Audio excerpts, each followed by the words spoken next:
میرے حضور کی تو کوئی بہن نہیں تھی، در یتیم ہے، لیکن جب حضرت حلیمہ سعدیہ کے ہاں حضور گئے تو وہاں حضور کی ایک رضائی بہن کا تذکرہ ملتا ہے جو حضور کو لوریاں دیتی تھی، نام شیمہ تھا۔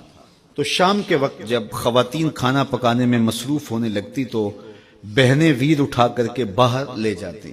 ہر بہن کا خیال یہ ہوتا کہ میرے ویر سے سونا زمانے میں کوئی نہیں۔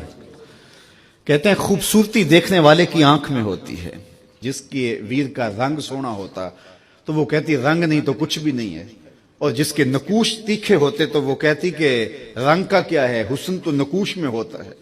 جس کی آنکھیں خوبصورت ہوتی وہ کہتی میرے ویر کی جھیل جیسی آنکھیں تو دیکھو۔ اب یہی بنو سعد کے محلے میں ہوتا، بچیاں اپنے ویر اٹھا کے لے آتی، ایک کہتی میرے ویر ورگا کوئی نہیں، دوسری کہتی میرے ویر جیسا نہیں۔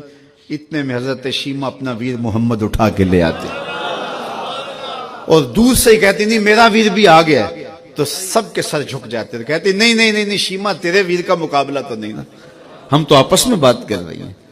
اور پھر جب کسی بہن کے ویر کو متفقہ طور پہ ساری کہہ دیں کہ تیرا ویر ہی سونا ہے تو پھر اس کا فخر دیدنی ہو نا، پھر ان کا ذوق آسمان کو چھونے لگتا۔ ابن حشام سیرت کی سب سے پہلی کتاب ہے، اس میں یہ واقعہ لکھا ہے کہ پھر حضرت شیمہ حضور کو اپنی آغوش میں لے کے سمیٹتی اور پھر چومتی اور پھر وہ لوری دیتی، اور وہ لوری کے لفظ بھی لکھے ہیں، ربنا ابق لنا محمد حتی اراہ یافعا و امردا، اللہ میرے ویر محمد کو سلامت رکھنا۔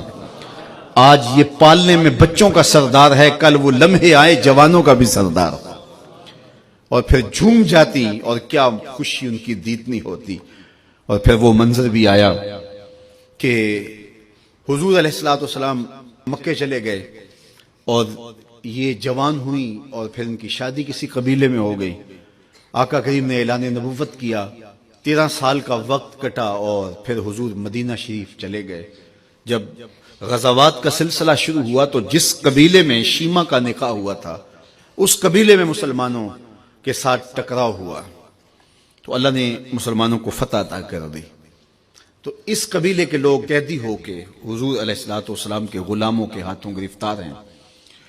تو یہ اپنے قیدیوں کو چھڑانے کے لیے قبیلے کے سردار ایک ایک گھر سے فدیے کے لیے رقم جمع کر رہے ہیں۔ چلتے چلتے شیمہ کے گھر بھی پہنچے جو کہ ایک عمر کا حصہ گزار چکی تھی، اور جا کے کہا کہ اتنا حصہ آپ کا بھی آتا ہے۔ کہا کس لیے؟ کہا وہ جو لڑائی ہوئی ہے اتنے ہمارے بندے گرفتار ہو گئے ہیں تو ان کو چھڑانا ہے۔ تو چلتے چلتے باتوں میں کسی کے لبوں پہ حضور کا نام آ گیا تو شیمہ نے کہا اچھا انہوں نے تمہارے لوگ پکڑے؟ کہا ہاں۔ تو کہا پھر تم رقم اکٹھی نہ کرو، مجھے ساتھ لے چلو۔ انہوں نے کہا تجھے ساتھ لے چلیں؟ کہا تم نہیں جانتی وہ میرا ویر لگتا ہے، وہ میرا بھائی لگتا ہے۔ قوم کے سرداروں کے ساتھ حضرت شیمہ حضور کے نوری خیموں کی جانب جا رہی ہیں اور صحابہ ننگی تلواروں سے پہرا دے رہے۔ یہ مکی دور تو تھا نہیں، یہ مدنی دور تھا۔ اور شیمہ قوم کے سرداروں کے لے کے جب آگے بڑھنے لگی نا تو صحابہ نے تلواریں سونت دی، رک جا اے دیہاتی عورت، جانتے نہیں آگے کوچہ رسول ہے، آگے بغیر اذن کے جبریل بھی نہیں جا سکتے، تم کون ہو؟ تو شیمہ نے جو لفظ کہے وہ لفظ نہیں ہے، اس نے کہا خلو سبیلی وَعَلَمُوا أَنَا أُخْتُ نَبِيِّكُمْ، میری راہیں چھوڑ دو، تم جانتے نہیں میں تمہارے نبی کی باجی لگتی ہوں۔ تلواریں جھک گئیں، آنکھوں پر پلکوں کی چلمنے آ گئے، راستہ چھوڑ دیا۔ حضور کے خیمہ نوری میں داخل ہوئی تو حضور نے دیکھا، پہچان لیا، اٹھ کے کھڑے ہو گئے۔ فرمایا بہن کیسے آنا ہوا؟ آپ کے لوگوں نے ہمارے کچھ بندے پکڑے ہیں، چھڑانے آئی ہیں۔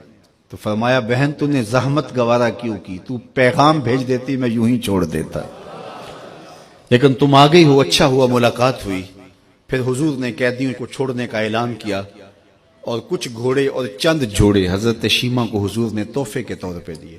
ویروں کے دروازے پر بہنیں آئیں تو ویر خالی تو موڑا نہیں کرتے، تو حضور نے بہت کچھ عطا کیا اور پھر رخصت کرنے خیمے سے باہر آئے تو صحابہ کی جماعت منتظر تھی۔ فرمایا صحابہ جب میں قیدی چھوڑا کرتا ہوں میری عادت تمہیں معلوم ہے کہ میں پہلے تم سے مشاورت کیا کرتا ہوں، آج ایسا موقع آیا کہ میں تم سے مشاورت بھی نہیں کی اور قیدی بھی چھوڑ دیے۔ کہا جو چاہیں آپ کریں لیکن کیوں مشاورت نہیں فرمائی؟ حضور اگر ارشاد فرما دیں تو فرمایا اس لیے کہ میرے دروازے پہ میری بہن آ گئی تھی۔ کوئی لاؤ تو صحیح زمانے میں ایسا، کوئی لاؤ تو صحیح زمانے میں یہ جمال اور یہ حسن اور یہ کمال رکھنے والا، تو پھر کیوں نہ ہم اپنی ساری زندگی اس آقا کے نام لگاتے ہیں۔